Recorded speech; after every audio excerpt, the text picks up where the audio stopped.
You've tuned in to the Community Cats podcast. Ready? Let's go. Hey there, this is Kristen, the Community Cats podcast technical tabby. I'm just cutting in briefly to let you know that this episode of the Community Cats podcast is going to be part 2 of a special audio presentation of the Trappers Tips and Tricks webinar that we offered in partnership with Neighborhood Cats a little earlier this year. If you haven't listened to part 1, you may want to go back and do that first before you listen to this episode. In part 2, Bryan Kortis, the National Programs Director at Neighborhood Cats and expert trapper, is going to teach you how to lubricate your traps to prevent those cat spooking squeaks and introduce you to some automated options to trigger your traps. You'll also hear about the dowel trick that trappers are raving about and discover some interesting scents and sounds you can use to attract those non-food motivated cats.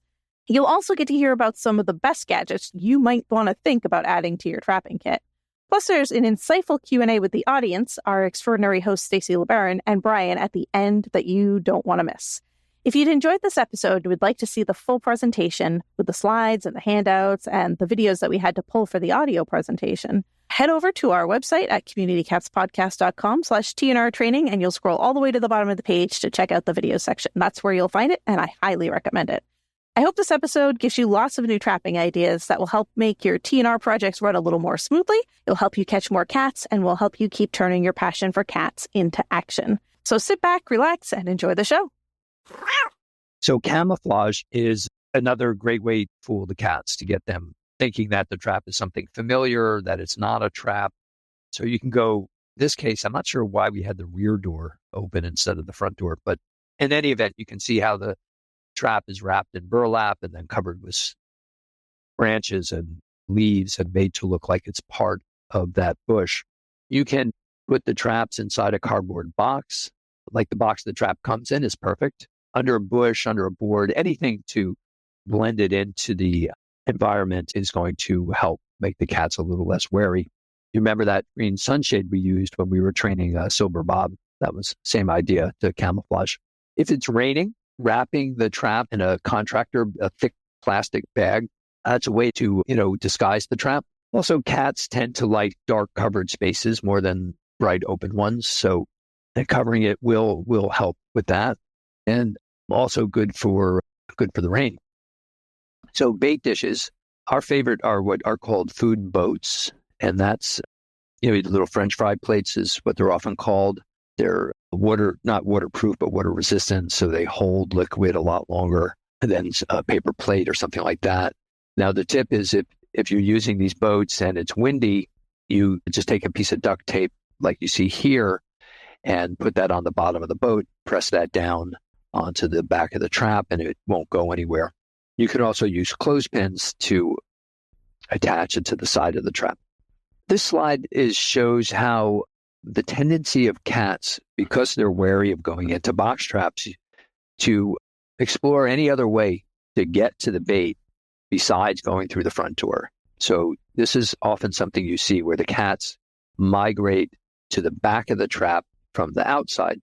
So in order to take advantage of that tendency, you can do this, which is you take 2 traps, put them side by side, but pointing in different directions. So when they're at the back of one, they're also at the front of another, and that often will trick them into going into one as they're exploring. Also notice how we have sheets tucked into the handles. I'm going to assume you guys know once you trap a cat, you cover the trap right away, and if you have the sheet right there, you don't have to go running around trying to find it. But don't do that on a windy day. You don't want the sheets flapping around. Now, cats who step over the trip plate, right? That used to be more of a problem when the trip plates were not designed for cats. When we first started, we were using raccoon traps and they had very small trip plates. Now they're a lot wider. But if you have a cat who still steps over them, this is how you get around that. You cover the trip plate with a newspaper or cardboard, something that's light, or a trap mat, I would say, probably not cardboard, that's too stiff. And then you take a rod or a dowel of some sort or stick and run it through the trap just in front of the trip plate, like up, you can see 2-3 of the squares. So what you're doing is the cat can't see the trip plate, so he doesn't know to step over it. And as he approaches it, he has to high step, and then his paws will come down on the trip plate without him knowing it. So let's talk about bait. I think the lesson, though, from this is be willing to experiment. If fish food is not working for you, then try something herbal. Try valerian root, or try fried chicken, or again, we always recommend using 2 kinds of bait at the same time, because it gives you twice as much chance of putting something in that's very attractive.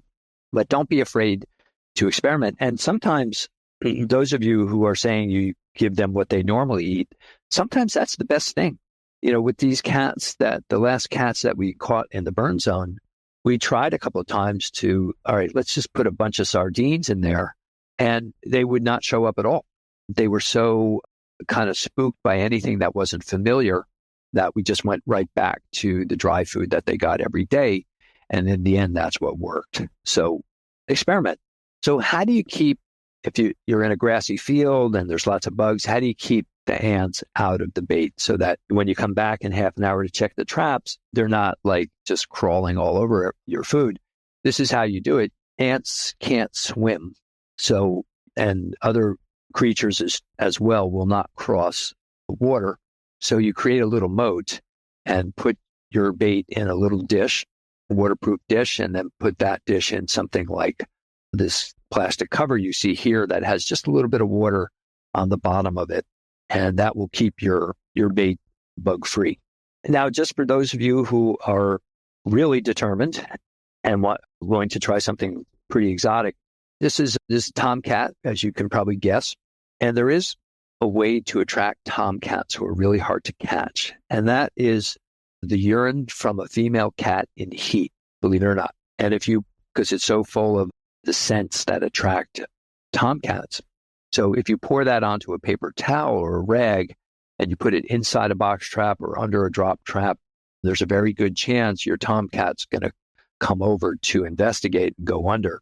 Now, you're going to need to know somebody at your local spay-neuter clinic who likes you, but typically before a female cat is spayed, the Vetex will empty the bladder. I think they call it expressing the bladder. So if they can capture some of that urine in a little bottle or jar or something like that and give it to you, that bait is good for 24 hours. You can't refrigerate it and keep it longer. So you have to ask your clinic to be on the lookout, grab some of that for you when they spot a female in heat. And then you need to go out probably that night or the next day and try to catch your tomcat. There are less esoteric ways to use scent as well, of course. You can spray parts of your trap with a butter spray. Catnip spray is another idea. Fish oil, which you can see, just poke it with an awl and squeeze some drops out. Pounce, you can crumble. Well, I don't know if they make pounce anymore, but the equivalent, dry cat treat that you can crumble up. You can use that to make a trail. You can put it inside the trap. But these are all scents that will potentially attract your cat. If you're using catnip spray, don't overdo it. You don't want your cat rolling around in front of the trap. You want just enough to attract them, but not enough that they just start playing and don't bother with the bait. Sounds are really a powerful trick. So you can do what you see here, which is I got my iPhone and a speaker, an external speaker attached to it, which will make the sounds go a lot louder. And then depending on your situation will depend on what kind of sound you're using. So if you're trying to attract a female cat, you might be playing kittens. And all this stuff is on YouTube. So you might get kittens crying for the mom or vice versa, the mom calling for the kittens. We've used the call of a female cat in heat to attract tomcats over, a mouse squeaking, bird cries. They're all things that cats are sensitized to and potentially will bring them over to your trap. So they may not get them all the way in, but the idea is you're bringing them over. Hopefully at that point, your bait takes charge and the cats go in. And I mentioned that we would be talking about Violet again. So this is Violet as a little kitten. And her story was we went over to trap at a hotel. And when we got inside in the basement, somebody came over with a laundry basket and Violet was inside. And she was pretty sick at that time and undernourished. But they told us the mom was in this storage room. It was this giant, almost warehouse-like storage room full of beds and cots and all sorts of hotel furniture. So absolutely no way to find the mom in there. So we set up a drop trap in the corner of the room, and Violet was too ill to use as bait, to put her in a cage and have her cry or something like that under the drop trap. So we got a YouTube video of a kitten crying for the mother and put that under the drop trap. The mom came shooting out from wherever she was, went straight under the drop trap, and we caught her that way. Are you passionate about the well-being of feline leukemia-positive cats, or would you like to learn more about FELV? Then mark your calendars for a truly special occasion. The Community Cats podcast proudly presents our highly anticipated event, Online Feline Leukemia Day, presented in partnership with the Tompkins Foundation. Join us on July 13th from 10 a.m. to 5 p.m. Eastern Time for an enriching experience where leading experts from veterinarians to shelter specialists converge to share cutting-edge insights on feline leukemia studies and advancements in care. Discover invaluable suggestions to initiate and uphold policies and programs aimed at finding loving homes for these special kitties through fostering and adoption. Don't miss out on an opportunity to make a difference. Join us for this virtual conference and be a part of the compassionate movement to care for our FELV-positive furry friends. Go to communitycatspodcast.com/FELV Day to save your virtual seat. Again, space is limited, so don't wait. Visit communitycatspodcast.com/FELV Day to register today. Want an easy grant opportunity for your animal organization? Maddie's Fund is giving away a $3,000 grant each month to one lucky Maddie's Pet Forum member. You'll automatically be entered to win each month when you start a new discussion, reply to a new post, or upload a new library resource. Learn more at forum.maddiesfund.org today. Are you a proud cat parent looking for the perfect, affordable health care for your kitty? Well, look no further than the Community Cat Clinic, conveniently located in Woodstock, Georgia, just north of Atlanta and not too far from the Tennessee and South Carolina borders.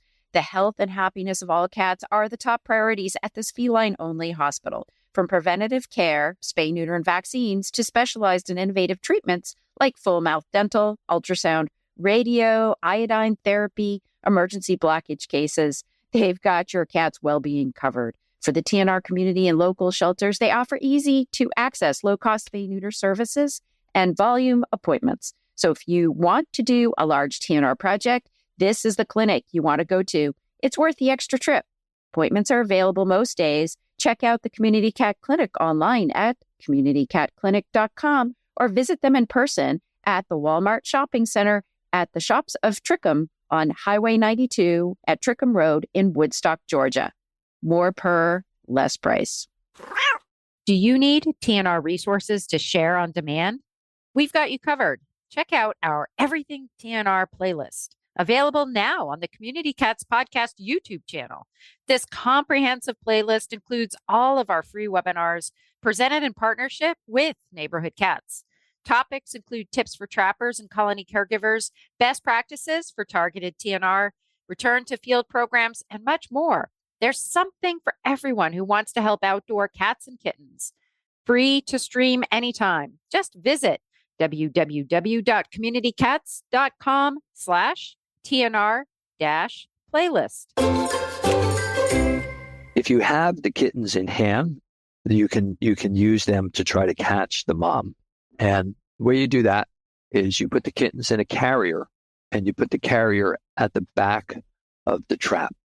Then what you do is you cover the carrier and the back of the trap with a sheet. So the mom's going to hear the kittens or smell them, and the only way she can see them and get to them is by going through the trap towards the back.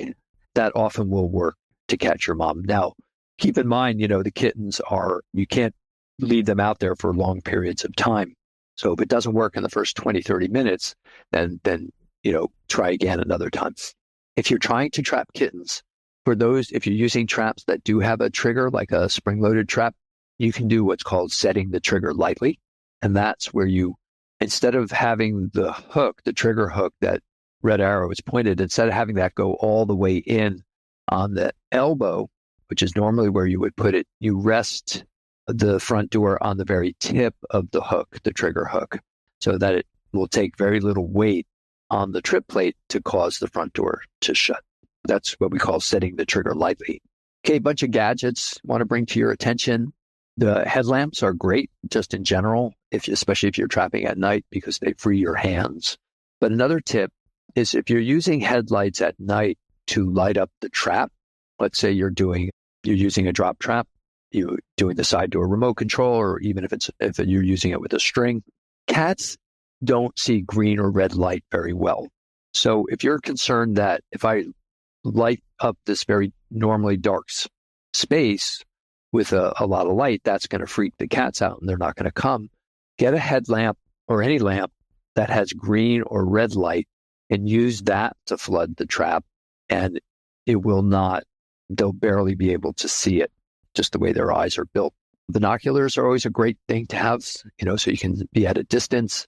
Laser pointers are great for kittens and sometimes younger adults who you're trying to draw over to the trap. If you start to play with them, let them see the laser, we call it the red fly, and start to move it around, try to get them to run after it, chase it, and you can actually run them right into a drop trap, or at least get them close to your other traps.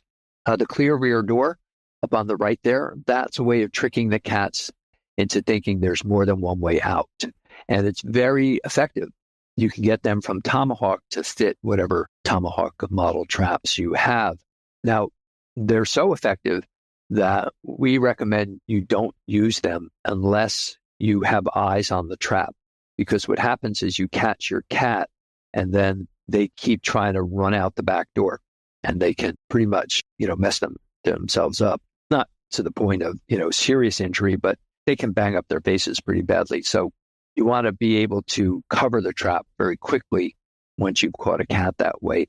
The other thing to keep in mind about clear rear doors is to have to be clear. If they get old and scratched up and they're really beaten up, you're better off replacing them, because it's not going to work. They're not almost totally transparent. And Stacy had asked that question about cameras, and kind of trail cameras we recommend. Any trail cameras can be great. Once you've used a cellular trail camera, and basically that's a camera that transmits images in real time to your phone, you'll never go back to the non-cellulars, because they're so much easier to use and they provide so much more useful information. So you're not going there and taking out SD cards and uploading them to your computer and having to search through them. You're just getting the data live and watching it on your phone. And if you're trapping at multiple locations at once and you've got a few of these out there, it really is a great tactical advantage, and you can trap at multiple spots at the same time. So I want to kind of conclude with what I call the story of Lulu. And this is an example of how you can use these tips and tricks in combination. And if you have a lot of tools in your toolkit, you can start getting really creative. So this is not Lulu in the photo here. This is another member of that colony. But this is the rock wall at a resort where Lulu lives. Lulu is a little black and white feral kitten that we trapped as part of kind of maintaining the high spay-neuter sterilization level at this particular location. So we trapped this little black and white kitten, and we released her, a day or two later back at the bottom of the wall. So after we had released her, just trapped, just fixed, one of the employees at the hotel came up to us and said that he would like to adopt her, right? And he also said but he was leaving in a few days for a vacation and he needed to get her home before he left. So when we arrived a couple of days later, we figured, well, we'll give it a try. Why not? To make things even more difficult, when we got there, we found a large empty plate of recently eaten wet food at the base of the wall. So we had to trap a feral kitten we had just trapped and let go, who lived in an inaccessible spot, who'd probably just eat. So how did we go about this? Well, first off, we arrived in the middle of the day because we figured that was the time it would be most likely that the adults would be asleep. But the kittens, being a kitten, Lulu would be more active.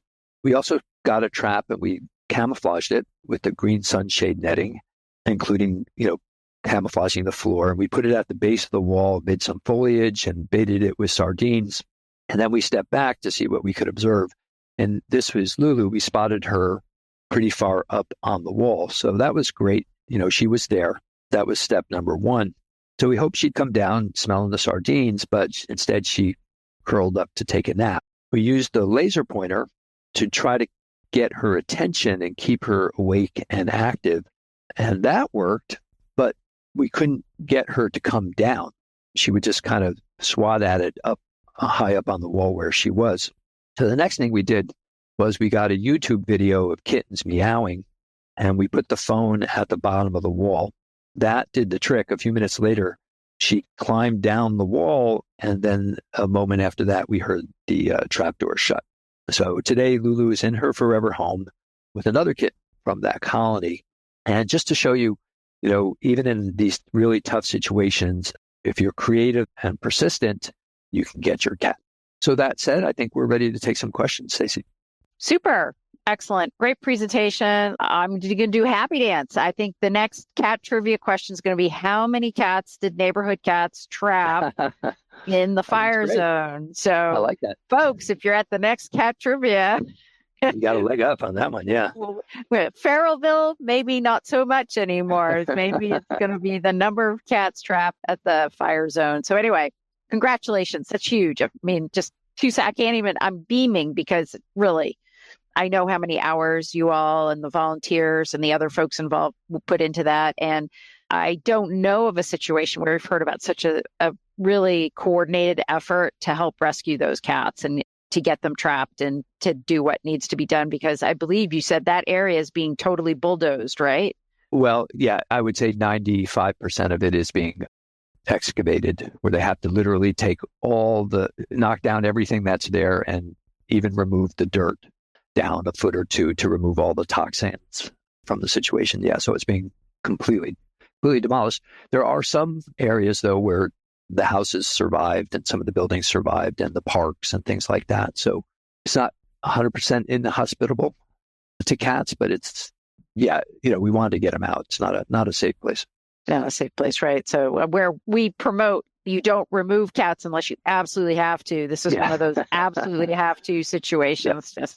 Just clarifying, it's not an everyday occurrence. We're going to be trapping and removing cats from an area for sure.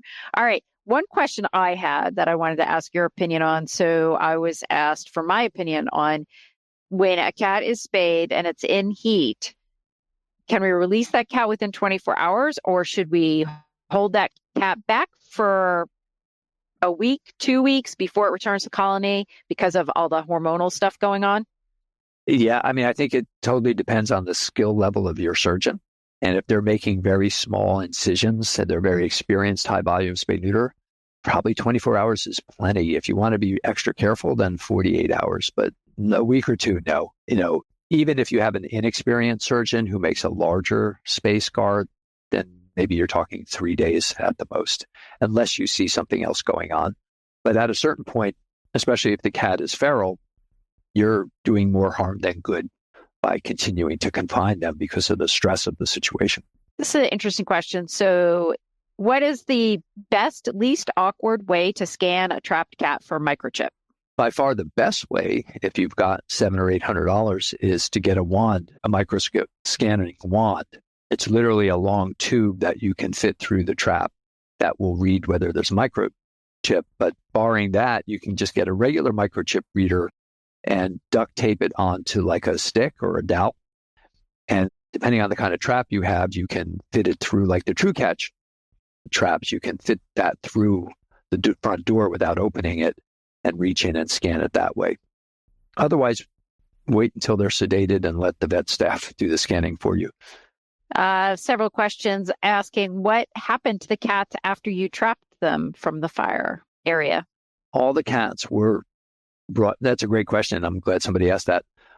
They were brought to the Maui Humane Society. We were working under them. We were a subcontractor for the trapping part of this. Those cats, about I would say 25% of them were reunited with their owners, who had lost them during the fire. A lot of them went to the Lanai Cat Sanctuary, and a number of them are in what we call a catio program, where the Maui Humane Society sets up catios, pre-built catios at people's homes, and then a couple of cats at a time are relocated to these situations. So between the sanctuary, the relocations, and the reunifications, about 500 to 550 of those cats have already been processed through the system. So the only ones, there were very few that ended up euthanized, and that was usually because they were pretty sick. We did find that most of the cats, because of the regularity and the quality of the food we were providing, they came out of the burn zone in pretty good health. Yeah, just to reiterate, and please share this far and wide, just everywhere. There are so many tips and tricks here that we want to get those last cats. Colony, I've seen so many locations that were down to 4 to 6 unspayed or neutered cats. And then the pandemic happened. They couldn't get access to appointments. You take 2 or 3 unspayed females, and 4 years down the line, what do you have? It's another mess. As much as, we hear in other places, oh, well, you're only supposed to, you're okay if you get 80% of the cats. I feel we need to get every last one of those cats. Yeah, absolutely. The goal should always be as close to 100% as possible, and ideally 100%. That's it for this week. Please head over to Apple Podcasts and leave a review. We love to hear what you think, and a 5-star review really helps others find the show. You can also join the conversation with listeners, cat caretakers, and me on Facebook and Instagram. And don't forget to hit follow or subscribe on Spotify, Apple Podcasts, YouTube, or wherever you listen to podcasts so you don't miss a single show. Thanks for listening, and thank you for everything that you do to help create a safe and healthy world for cats.